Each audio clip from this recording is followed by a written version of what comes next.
So dear student, now we are going to understand the concept of Nernst equation.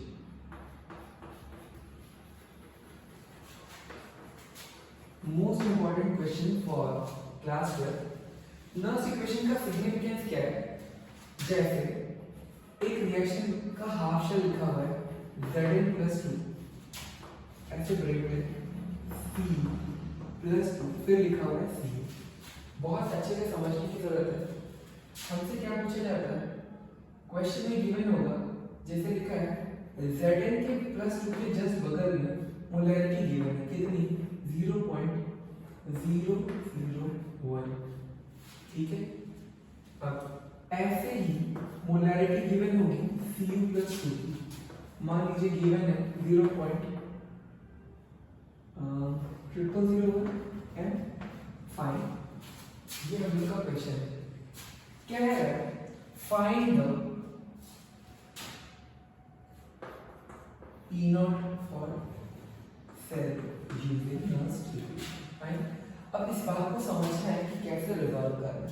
सबसे पहले हमें ये समझना होता है, हम मेथड की बात करेंगे। फाइन, ये हमारा क्वेश्चन है जहां पे हमें क्या दिया हुआ है, capital M stands for molarity of solution. अब समझते हैं, तो आप देखो, आपको क्या समझना है, ये जो हाफ शेल का लिखा है, हमें क्या समझना है, रिएक्शन एट एनोड।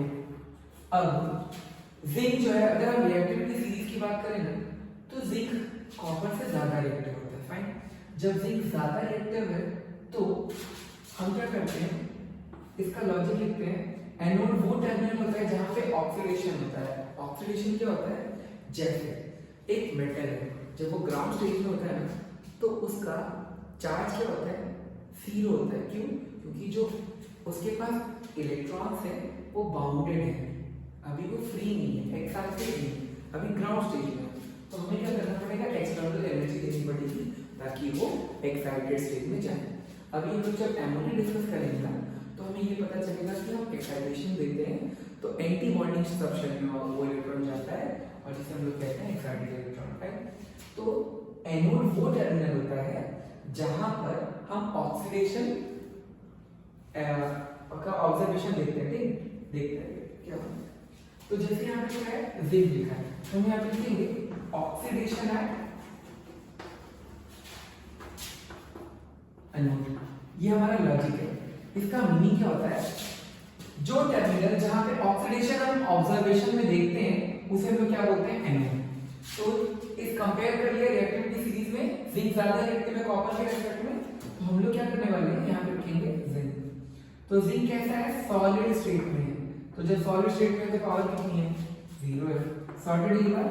तो अब क्या होना है, Zn+2 होगा, तो यहाँ पे क्या लिखेंगे, 2 इलेक्ट्रॉन। क्लियर? तो हमें यहाँ क्या दिखा, ऑक्सीडेशन स्टेट इंक्रीज हुई, सीधी सी बात है, यहाँ 0 था, 0 से कितना हो रहा है, +2। +2 का क्या मतलब है, जो मेटल्स होते हैं they are also known as cation because they carry positive charge over them, और ये +2 का मतलब है इसने 2 इलेक्ट्रॉन डोनेट करे। फाइन, तो हम यहाँ पे लिख सकते हैं क्या हुआ यहाँ पे, ऑक्सीडेशन। सिमिलरली अगर हम लोग रिएक्शन एट कैथोड लिखते हैं तो अब क्या लिखेगा, कॉपर +2, यहाँ पे 2 इलेक्ट्रॉन है, फर्दर यहाँ पे Cu ऐसे लिखा है, सॉलिड स्टेट में है। तो अब देखिए यहाँ पे क्या हो रहा है, रिडक्शन। पहले ऑक्सीडेशन स्टेट 2 था, रिड्यूस होके क्या हो गया, 0 हो गया, तो इसे हम लोग क्या बोलते हैं, रिडक्शन। सॉर्टेड है ये बात। अब देखिए नर्स्ट इक्वेशन क्या कहती है, नर्स्ट इक्वेशन का जो एक्सप्रेशन है वो कहता है, अगर हमें E0 ऑफ सेल निकालना है तो E0 of cell is given by reduction potential of cathode minus reduction potential of anode minus 0.0591 upon n log base 10।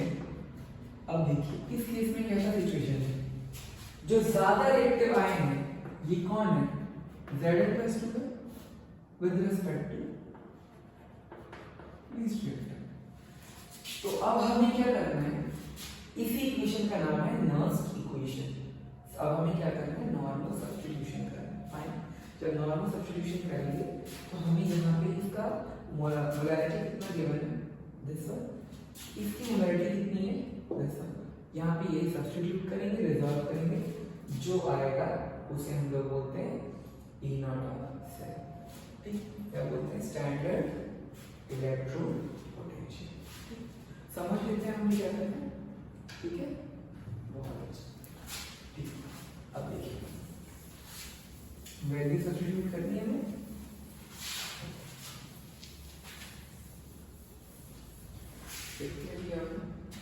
अब आप देखो हमें क्या चाहिए, E not of cell.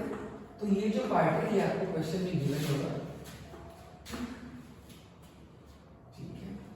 Assume कर लेते हैं कि यहाँ पे इसकी वैल्यू है 0.33, इसकी वैल्यू है 0.76, ठीक है।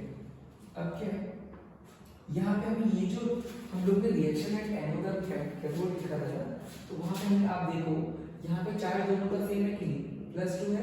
तो वो किस चीज के लिए, यहाँ n क्या है, नंबर ऑफ इलेक्ट्रॉन कितना है, यहाँ पे 2 है, यहाँ क्या है 0.0591। फाइन, अब यहाँ क्या लिखा है, लॉग बेस 10, तो यहाँ वैल्यू कितनी है 0.001 m लिखा है। अब तो डिवाइड किससे करना है, 0.0001 m, तो m से m रिजॉल्व हो गया। अब कितने के बाद 0 था, अब थोड़ा सा हम सॉल्व कर लेते हैं। तो ये क्या हो रहा है, इसको हम थोड़ा सिंपलीफाई कर लेते हैं, ठीक है। इसको हम ऐसे रख लेते हैं, हमें ये देखना है ये कितना आ रहा है, ठीक। इसको थोड़ा रिजॉल्व कर देते हैं, तो 0.0295 तक आएगा, कितना आएगा 0.0295 लॉग बेस 10। अब हमें ये देखना है कितने के बाद 0 है, यहाँ पे क्या आ जाएगा 1 2 3 4, यहाँ पे क्या आएगा 1 2 3, 3 0 से 3 0 कैंसिल। लॉग बेस 10 क्या होता है, अब यहाँ 10 बच रहा है तो इसकी वैल्यू होती है 1, तो हमें यहाँ पे क्या आने वाला है 0.33। अब इन दोनों को अगर हम ऐड कर दें तो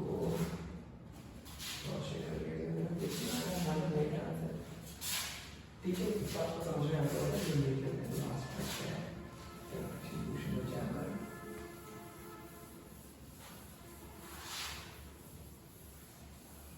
ठीक है, कॉन्सेप्ट समझना है क्या हो रहा है। तो यहाँ से हम समझ सकते हैं जो लॉग बेस 10 की वैल्यू होती है बेस 10 से 1, तो यानी इसका सिग्निफिकेंस क्या होगी 1 होगा।